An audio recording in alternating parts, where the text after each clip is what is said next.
So we got those early but blurry images of the Transformers Missing Link CO5 Sunstreaker and the CO6 Cordon, both of those in color, clearly the final products, but unfortunately they are just all we have in terms of the final product images. But Figure King magazine this month in Japan for their December issue gave us some high quality images, really high quality images, of the resin prototype that we had, the gray one. And while, nothing really new is seen here outside of some new angles of the robot mode and showing the articulation in detail, even the vehicle mode and all that kind of cool stuff. But we did learn that we do get something new with this CO5 Sunstreaker. He has those Diaclone origins. He's the Countach LP500S, and he was the first transforming robot that Takara legend Kojin Ono created. So what else could he come with outside of his gun, his missiles, interchangeable hands and stuff? Well, the Missing Link Sunstreaker is also going to come with a Diaclone driver. For people that aren't aware, the original Transformer molds, those Diaclone ones from the 84 and 85, came with Diaclone drivers when it was part of the Diaclone line, and they're going to keep that tradition because of Sunstreaker's origins all the way to the beginning of Diaclone and being the first one ever conceived by Kojin Ono.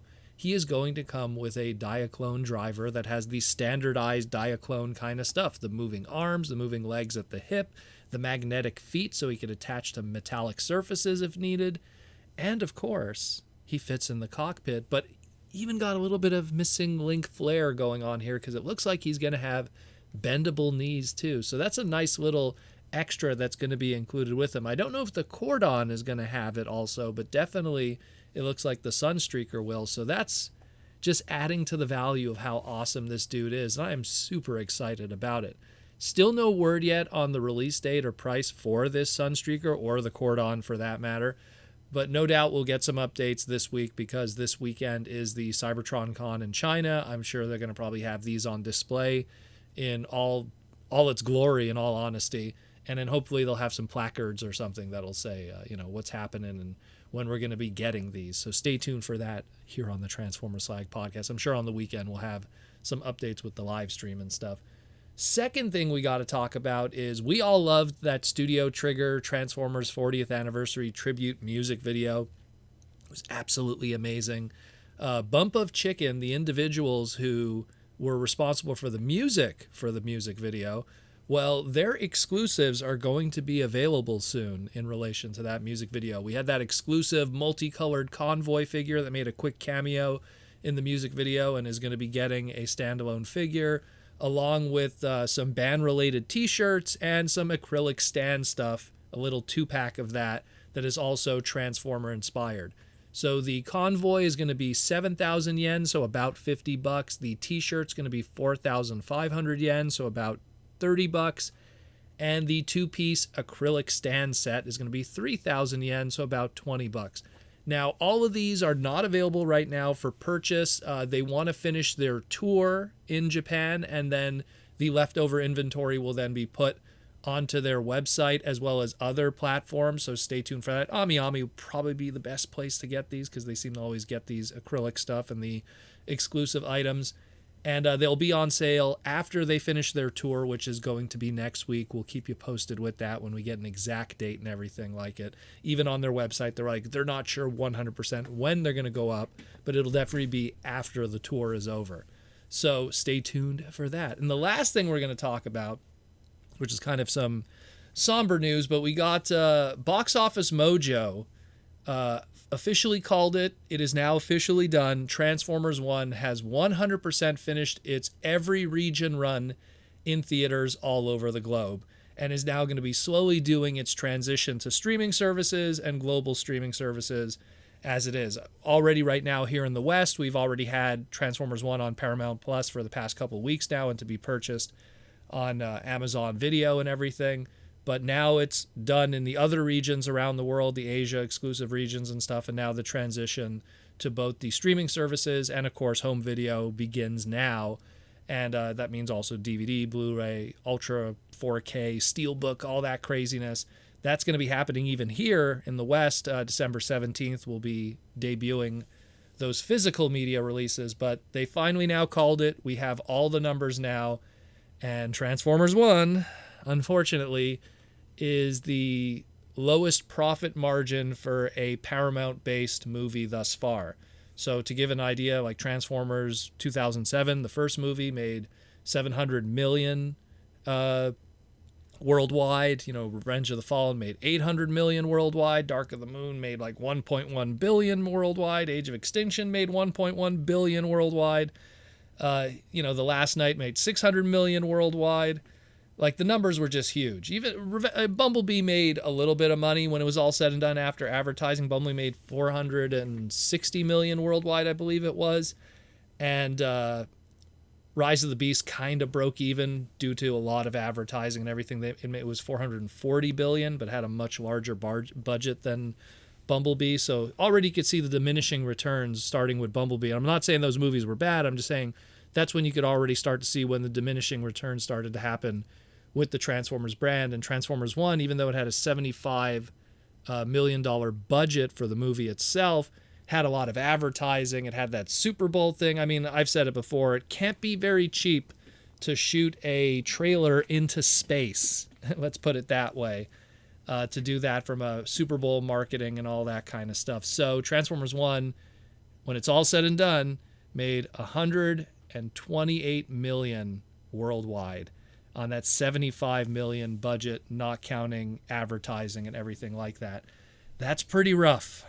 That's pretty rough.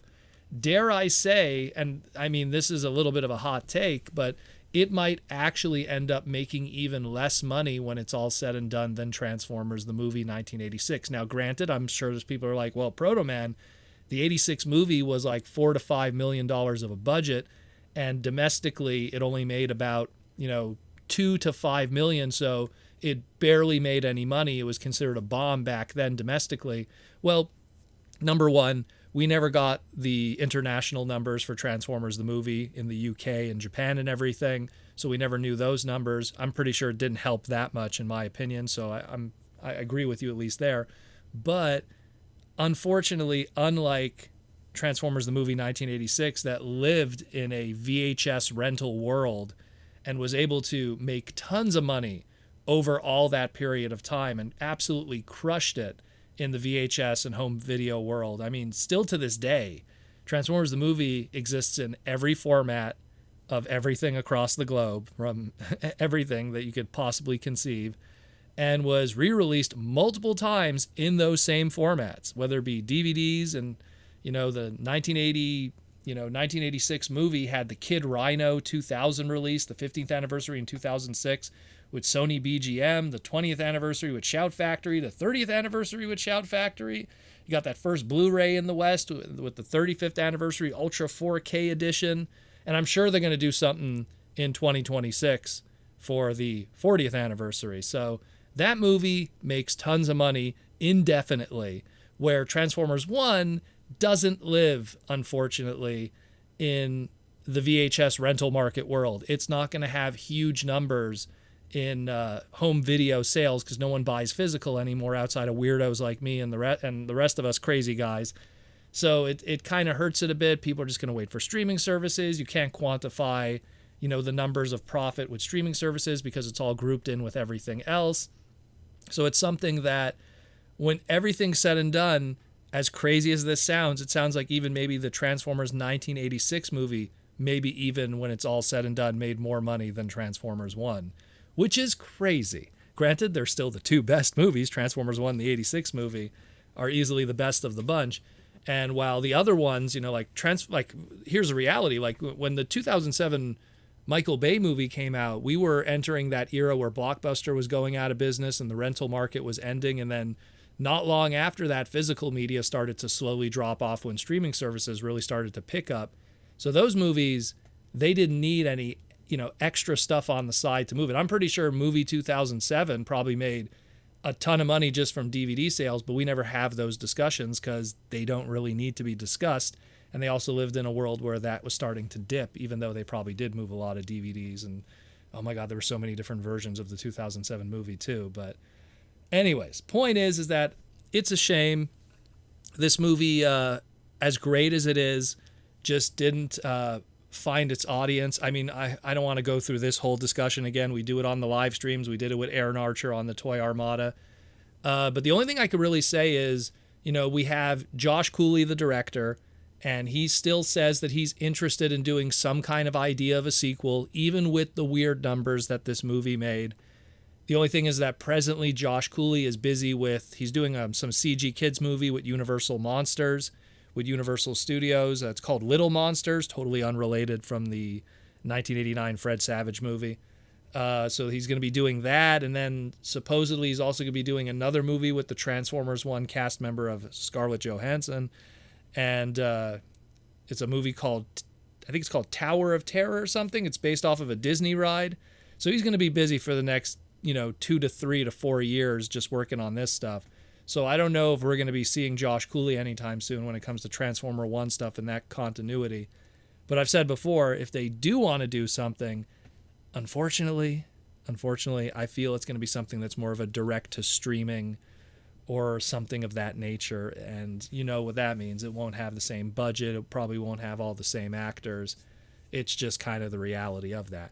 Let me know what you think about all of this. Just kind of wanted to just go over all of this. It's the beginning of the week in our Transformer world on Monday, and it's Cyber Monday too, so I'm pretty sure there's a lot of still early sales and all kinds of stuff. You can buy yourself a nice Transformer product on sale. But let me know what you think about all this, and we'll talk again very soon here on the Transformer Slag podcast. And as always, thank you for listening.